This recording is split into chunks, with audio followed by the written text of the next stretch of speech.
नमस्ते दोस्तों, हमारे चैनल में आपका स्वागत है। उम्मीद है कि आप सब अच्छे होंगे। जिंदगी का कौन सा एपिसोड चल रहा है आजकल, कमेंट में बताइए। ये चैनल सिर्फ मेरा नहीं, बल्कि हम सबका एक कन्फेशन रूम है, जहां आप अपनी दिल की बातें बिना किसी डर के साझा कर सकते हैं। जिंदगी में कई बार ऐसे मोड़ आते हैं जब हम अपनी भावनाएं किसी से कहना चाहते हैं, पर या तो सामने वाला हमें समझ नहीं पाता, या फिर हम खुद इतना बोझ महसूस करते हैं कि कहने की हिम्मत नहीं होती। यही वजह है कि यह चैनल आपके लिए एक सेफ स्पेस है, जहां कोई आपको जज नहीं करेगा। अगर आपके दिल में कोई ऐसी बात है जो आपको अंदर ही अंदर खाए जा रही है, कोई ऐसा गिल्ट जो आपको आगे बढ़ने से रोक रहा है, या कोई ऐसी कहानी जो सिर्फ आप जानते हैं, तो यहां आप उसे बयां कर सकते हैं। सिर्फ अपना नाम, आपकी उम्र और आप कहां से हैं बताकर आप अपनी कहानी हमसे साझा करें। हम उसे अपनी आवाज में दुनिया तक पहुंचाएंगे। आपकी भावनाएं सुनी भी जाएंगी, समझी भी जाएंगी। हमारी यही कोशिश है कि यह चैनल सिर्फ एक कन्फेशन प्लेटफॉर्म न रहे, बल्कि एक फैमिली स्पेस बने, जहां सब एक दूसरे की भावनाओं को महसूस करें और समझें। यहां आपको दिलचस्प कहानियां, अनकही बातें और भावनाओं की एक नई दुनिया मिलेगी। आइए हमसे जुड़ें, अपने दिल का बोझ हल्का करें और एक नए सफर की शुरुआत करें। आप अपने कन्फेशंस हमें ईमेल के जरिए भेज सकते हैं। हमारी मेल आईडी आपको डिस्क्रिप्शन में मिल जाएगी, तो देर किस बात की, क्योंकि यहां आप अकेले नहीं हैं, हम सब आपके साथ हैं। मेरा नाम कीर्ति है, मैं दिल्ली से हूँ और मेरी उम्र 29 साल है। यह कहानी 6 साल पहले की है, जिसे मैं आज तक किसी से कह नहीं पाई। कुछ तो डर की वजह से और कुछ गिल्ट की वजह से। किसी से क्या कहती, कैसे कहती, लोग मुझे जज करते, और इसी वजह से मैंने इसे अपने अंदर इतने सालों तक दबा कर रखा। यह एक बोझ सा लगने लगा था। आज मैं यहाँ एक कन्फेशन शेयर कर रही हूँ, जिससे मैं अपने अंदर से इस फीलिंग को निकाल सकूं। मैं 11वीं में थी और तुषार मेरे साथ पढ़ता था। मैं, तुषार, रिया, समीर, रवि और पूनम, हम सब अच्छे दोस्त थे और हमारा एक अच्छा ग्रुप था। हम ज्यादातर साथ ही रहते थे। सब कुछ अच्छा ही था, पढ़ाई भी अच्छी चल रही थी। हम लोग साथ में घूमने जाते थे और बहुत मजे करते थे, और मैं खुद को बहुत ब्लेस्ड समझती थी कि मुझे इतनी अच्छी दोस्त मिली हैं और हम सब साथ में एक अच्छी दोस्ती एंजॉय कर रहे थे। धीरे धीरे समय बीत गया। हमारी 12वीं खत्म हो गई और फिर हमने एक ही साथ एक ही कॉलेज में एडमिशन ले लिया। कॉलेज में आते आते हम सबकी पर्सनालिटी काफी बदल चुकी थी। अब हम सब पहले से ज्यादा मैच्योर हो चुके थे और अपनी जिंदगी के हर एक फैसले को समझने लगे थे। 11वीं से ही मुझे ऐसा महसूस होता था कि समीर मुझे पसंद करता है, मगर मैंने उसे हमेशा नजरअंदाज किया, क्योंकि मैं इन सब चीजों में पढ़ना नहीं चाहती थी। जब हमने कॉलेज में एडमिशन लिया, तब हम सब बहुत खुश थे, और इस बात से और भी ज्यादा खुश थे कि हम सब यहाँ भी साथ हैं। कॉलेज में आने के कुछ समय बाद मेरे दोस्त रिया, समीर, रवि, पूनम और तुषार, हम सब ने साथ में घूमने के लिए एक ट्रिप प्लान किया। हमने सोचा था कि हम सब घूमने के लिए किसी हिल स्टेशन पर जाएंगे, और हमने यह तय कर लिया कि हम किसी हिल स्टेशन पर ही जाएंगे। इन सब में मेरी सबसे अच्छी दोस्ती तुषार से थी। तुषार एक बहुत ही अच्छा और केयरिंग लड़का था, और मेरी उससे जो दोस्ती थी वह बाकी सबसे काफी अलग थी। मैं यह जानती थी कि तुषार मुझे पसंद करता है और मैं भी उसे पसंद करती थी। हमारे बीच अलग से भी बहुत सारी बातें होती थी। वह यह बात अच्छे से समझता था कि मेरे लिए मेरा करियर और मेरी पढ़ाई कितनी जरूरी है, और इसी वजह से उसने मुझसे कभी भी अपनी फीलिंग जाहिर नहीं की। मैं भी यह जानती थी कि वह मुझे पसंद करता है, लेकिन मैंने अपनी तरफ से कभी कोई पहल नहीं की। मुझे लगता था कि वक्त आने पर अपने आप ही सब कुछ हो जाएगा। जब हम ट्रिप पर गए तो वहां पर हम सब ने अपने रूम बुक किए और अपने अपने रूम में चले गए। हम लड़कियां एक कमरे में थीं और लड़के एक कमरे में। हमने यह तय किया कि शाम को हम सब घूमने के लिए निकलेंगे, लेकिन उसी दिन से तुषार बहुत अजीब बर्ताव कर रहा था। हम सब ये महसूस कर सकते थे। वह मेरी तरफ कुछ अजीब तरह से बिहेव कर रहा था, जैसे वह मुझसे दूर हो रहा हो या मुझे इग्नोर करने की कोशिश कर रहा हो। मैंने उससे पूछा भी, मगर उसने मुझे कुछ नहीं बताया। मुझे यह बात बहुत बुरी लगी कि अचानक उसे क्या हो गया है। खैर, हमने अपने ट्रिप पर ध्यान दिया, उसे एंजॉय किया और फिर वापस आ गए। सबसे ज्यादा हैरान मैं थी, क्योंकि पूरी ट्रिप के दौरान उसने न मुझसे ठीक से बात की और न मेरे पास आया, जबकि ट्रिप प्लान करने का आइडिया उसी का था। तो ऐसे में उसका यह बर्ताव मेरे लिए समझ से परे था। मैंने सोचा शायद वह किसी बात से परेशान है, जब हम वापस जाएंगे तब बात कर लेंगे। लेकिन वापस आने के बाद हम सब अपनी एग्जाम्स में बिजी हो गए। हमारी जिंदगी पहले की तरह ही चल रही थी, बस अब मेरी और तुषार की बातें बहुत कम हो गई थीं। शुरुआत में मैंने इस चीज को ज्यादा अहमियत नहीं दी। मुझे लगा कि यह सब ठीक हो जाएगा। लेकिन दिन पर दिन बीतते गए और तुषार और मेरे बीच कोई भी बात नहीं हुई। हमारे सारे दोस्तों ने आपस में बात भी की कि यह क्या हो रहा है और क्यों हो रहा है। तभी मुझे समीर ने बताया कि तुषार मुझसे बात करना नहीं चाहता और वह मेरे साथ किसी भी तरह की दोस्ती नहीं रखना चाहता। उसने इसका कोई कारण नहीं बताया। यह सुनकर मुझे बहुत बुरा लगा और हम सब बहुत हैरान थे, क्योंकि किसी को भी कुछ समझ नहीं आ रहा था। मैंने सोचा कि मैं तुषार से इस बारे में बात करूंगी, लेकिन उस दिन ये सब सुनकर मैं इतनी हर्ट थी कि मैंने उससे बात न करने का फैसला किया। फिर मैंने भी तुषार को नजरअंदाज करना शुरू कर दिया। उन दिनों मेरी दोस्ती समीर से काफी बढ़ गई थी। मैं समीर को समझने लगी थी। मुझे लगा था कि समीर बहुत अच्छा इंसान है, और क्योंकि वह शुरू से मेरा दोस्त था तो उस पर किसी भी तरह का शक करने का तो सवाल ही नहीं था। समय बीतता गया, परीक्षाएं हुई और हमारा नया सेमेस्टर शुरू हो गया। फिर से हमारी वही कॉलेज लाइफ शुरू हो गई। एक दिन हमने फैसला किया कि हम एक पार्टी करेंगे, जिसमें हम सब शामिल होंगे और खूब मस्ती करेंगे।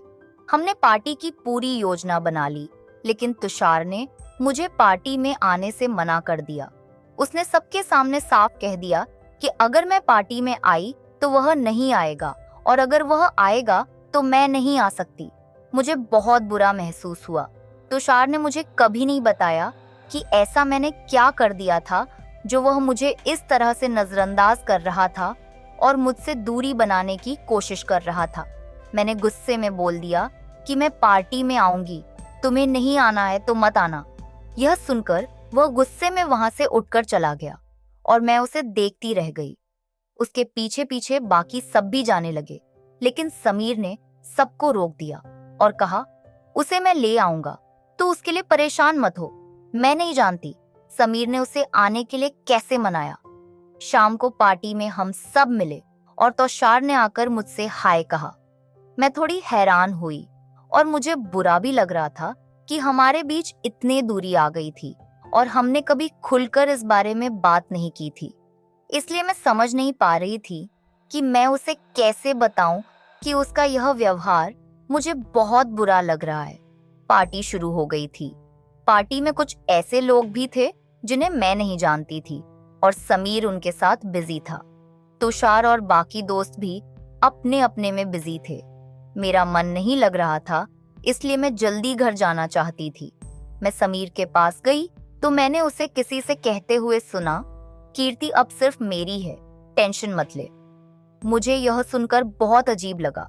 मैं तुरंत उसके पास गई तो वह चौंक गया। उसने मुझसे पूछा, क्या हुआ? उसके एक्सप्रेशंस बहुत अजीब थे। मैं समझ पा रही थी कि वह कुछ छुपा रहा है।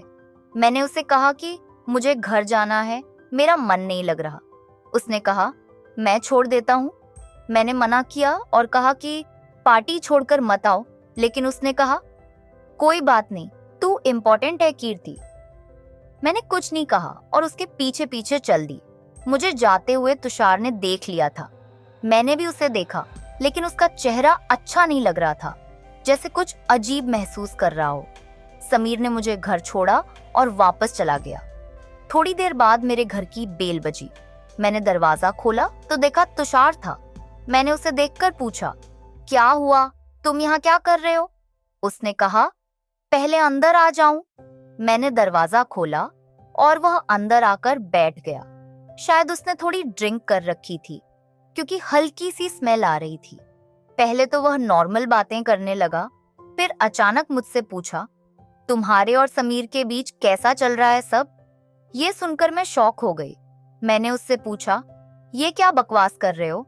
क्या चल रहा है हमारे बीच? तो वो बोला, मुझे पता है तुम उसके साथ रिलेशनशिप में हो। मैंने उसे कहा, ऐसा कुछ नहीं है, हम सिर्फ दोस्त हैं। तो उसने स्मर्क किया और बोला, ये भी समीर ने कहा था कि तुम मुझे बताना नहीं चाहती क्योंकि तुम मुझे पसंद नहीं करती। मैं इतनी शॉक थी कि मैंने उसे एक्सप्लेन करने की कोशिश की, पर वो नहीं माना और चला गया। अगले दिन मैंने समीर को कॉल किया, उससे मिली और ये सब बताया। तो उसने कहा, तुषार झूठ बोल रहा है। मैंने कहा, तुषार को बुलाओ। समीर ने उसे कॉल किया तो मैंने सुना कि तुषार ने कहा वो बात नहीं करना चाहता मुझसे और फोन काट दिया। अब मैं समझ गई थी कि किसी तरह की गलतफहमी है, पर ये फैलाई किसने, ये समझ नहीं आ रहा था। समीर मेरा दोस्त था, मैं उस पर शक नहीं कर सकती थी और तुषार मुझसे बात ही नहीं करना चाहता था। धीरे धीरे समय बीत गया और हमारे बीच एक दूरी सी आ गई। हमारे सारे दोस्तों के बीच जो थोड़ा बहुत कम्युनिकेशन रहता था, वह अब सिर्फ काम की वजह से या फिर पार्टी की वजह से रह गया था, वरना अब मुझ में, समीर में और तुषार में बात होना लगभग बंद हो गया था। समीर से कभी कभी बात हो जाती थी, वह मुझे कॉल कर लेता था। इस बीच समीर मेरा बहुत ख्याल भी रखता था, लेकिन मैं उसे अवॉइड करती थी। मुझे ऐसा लगता था कि कहीं ना कहीं समीर ही मेरी और तुषार के बीच की गलतफहमी की वजह है। एक दिन तुषार मेरे पास आया और उसने मुझसे अर्जेंट मिलने को कहा। मैंने उसे रिप्लाई नहीं किया। फिर उसका कॉल आया। उसने कहा कि मुझसे जल्दी से जल्दी मिलो और इस बारे में किसी को बताना मत। मैंने कहा, ठीक है। मैं उससे मिलने उसके घर गई। वहां उसने मुझे सब कुछ बता दिया, क्यों वह मुझसे दूर हुआ, क्यों उसने मुझसे बात करनी बंद कर दी, कैसे उसने मुझे गलत समझा और कैसे हमारे बीच इतनी दूरी आ गई। वह मुझे बहुत ज्यादा चाहता था। मैंने उससे पूछा, अचानक मुझे ये सब क्यों बता रहे हो, ऐसा क्या हुआ? तो उसने बताया कि आज 2 दिन पहले वह और समीर किसी पार्टी में थे और नशे में समीर ने तुषार के सामने सब कुछ सच सच बता दिया। उसे यह भी पता चला कि हमारे बीच इतनी दूरी क्यों आई। समीर मुझे शुरू से ही चाहता था और इसीलिए उसने मेरे और तुषार के बीच दूरी बनाने की कोशिश की। जब मुझे ये सब पता चला तो अब मुझे समीर पर और तुषार पर, दोनों पर बहुत गुस्सा आया। अब तुषार को समझ आ गया था कि मैं और समीर कभी साथ नहीं थे। मैंने समीर को हमेशा सिर्फ एक दोस्त माना था और तुषार ने मुझसे अपने प्यार का इंतजार किया। अब वह मेरे साथ रिश्ता शुरू करना चाहता था और एक मौका देना चाहता था। मेरे लिए यह सब इतना अचानक और जल्दी हुआ कि मैं कुछ समझ ही नहीं पाई। बिना तुषार से कुछ कहे मैं उठकर वहां से चली आई। वह मुझे आवाज देता रहा, लेकिन मैं इतनी गुस्से में थी कि बिना रुके अपने घर आ गई और बैठकर सब कुछ सोचने लगी। शुरू से लेकर अब तक जो कुछ भी हुआ, उसमें सबसे ज्यादा जिसने सफर किया वो मैं थी। तो क्या इसमें मेरी भी कोई गलती थी? अगर समीर ने सच में मुझे और तुषार को अलग करने के लिए कुछ भी प्लान किया था, तो क्या तुषार को पहले ही सच जानने की कोशिश नहीं करनी चाहिए थी? मैंने बार बार तुषार से बात करने की कोशिश की, अपनी सेल्फ रिस्पेक्ट को साइड में रखकर तुषार को एक्सप्लेनेशन देने की और उससे हर चीज, हर प्रॉब्लम जानने की कोशिश की। लेकिन तुषार मुझे कभी कुछ पता ही नहीं रहने देता था, बल्कि उसने मुझे सबके सामने एक नहीं, हर बार इंसल्ट किया। ये सब जैसे ही मुझे याद आया, मुझे यह सोचकर भी तकलीफ हो रही थी। मुझे बहुत दुख हो रहा था कि इन सब में मेरी क्या गलती थी। कुछ भी तो नहीं। मैं तो सिर्फ अपनी दोस्ती निभा रही थी और जिससे मैं प्यार करती थी उसको अपनी फीलिंग्स के बारे में बताना चाह रही थी। लेकिन उसने मुझ पर ट्रस्ट नहीं किया और उसने मेरी कोई बात नहीं सुनी, सिर्फ इसलिए क्योंकि उसे किसी ने कुछ कह दिया था। और यह मिसअंडरस्टैंडिंग 1-2 दिन की नहीं थी, पूरे 2.5 साल की थी। 2.5 साल। इस सब में मैंने बहुत सफर किया। मैंने तुषार को बहुत मिस किया और इन सब के बाद तुषार का अचानक आना और मुझे सब बताना, तुषार का इजहार करना, मैंने बहुत सोच समझकर फैसला लिया। मैंने अपना फैसला ले लिया था। अगले दिन मैं तुषार से मिली और समीर से मिली। हमारा पूरा फ्रेंड्स ग्रुप साथ में था।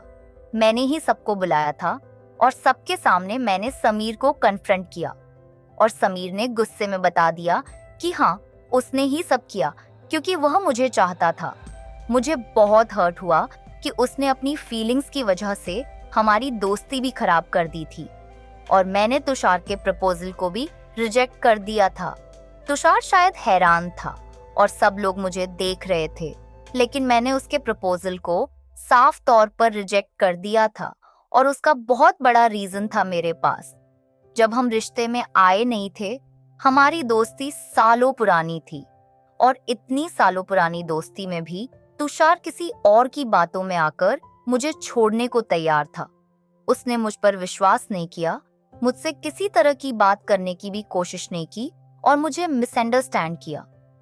मुझे गलत समझा, मुझे कई बार इंसल्ट किया, मेरी फीलिंग्स का मजाक बनाया।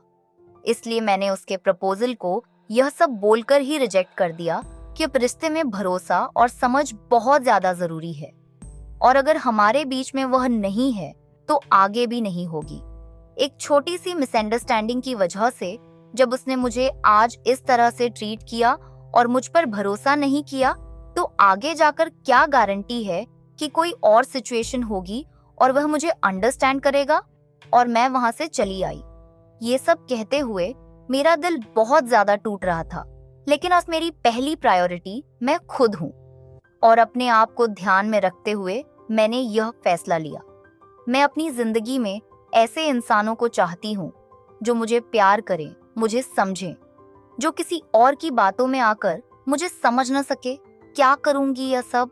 जो कुछ भी सामने दिखता है वह हमेशा सच नहीं होता।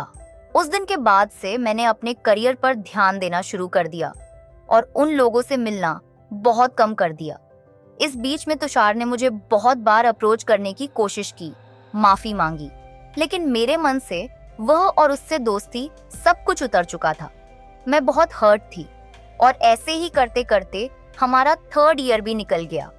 एक दिन मैं अपने घर पर बैठी हुई थी तो तुषार ने मुझे बहुत कॉल किए। उसने मुझे मिलने बुलाया था। मैं उससे मिलने गई। उसने मुझसे फिर से माफी मांगी और कहा कि वह बस एक मौका चाहता है लाइफ में। मैंने उसको बोला कि मैं उसे सिर्फ दोस्ती रख सकती हूँ, मैं उससे प्यार नहीं करती। उसने जो भी किया उसके बाद से उसके लिए मेरी फीलिंग्स बदल गई हैं। मैं जानती हूँ कि वे गलत नहीं है, लेकिन जब दो लोगों के बीच में ये बात दोनों को पता हो कि हम दोनों एक दूसरे को पसंद करते हैं और हमारे बीच में बहुत स्ट्रॉन्ग फीलिंग है, तो किसी तीसरे के कहने पर या तीसरे की बातों में आने पर आप वह रिश्ता खराब नहीं कर सकते। और अगर आपने किसी तीसरे की वजह से वह रिश्ता खराब किया तो फिर वह रिश्ता बहुत कमजोर है और वह बार बार खराब हो सकता है। और इसलिए मैंने उसको साफ तौर पर यह बोलकर कह दिया कि हम सिर्फ दोस्त रह सकते हैं। उसने कुछ नहीं कहा, वह खड़ा रहा और मैं अपने घर को आ गई।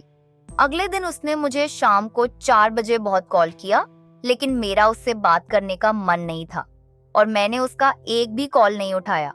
उसके बाद सीधे रात को मेरे पास मेरी फ्रेंड रिया का कॉल आया और उसने बताया कि तुषार का एक्सीडेंट हुआ है और उसकी ऑन द स्पॉट डेथ हो गई है। जैसे ही मैंने यह सुना, मेरे हाथ से फोन गिर गया और मुझे याद आने लगा कि कैसे वह मुझे कॉल कर रहा था शाम में। पता नहीं उसे क्या बात करनी थी, क्या था जो उसने मुझे इतने कॉल किए और मैंने फोन नहीं उठाया। मैं उससे आखिरी बार बात नहीं कर पाई और इसके बाद से तुषार मुझे हमेशा के लिए छोड़कर चला गया। मेरे मन में उसके लिए सिर्फ नाराजगी थी, लेकिन उसे एक अच्छा दोस्त मानती थी और मैं चाहती थी कि हम दोस्त की तरह अपनी लाइफ में आगे बढ़ें।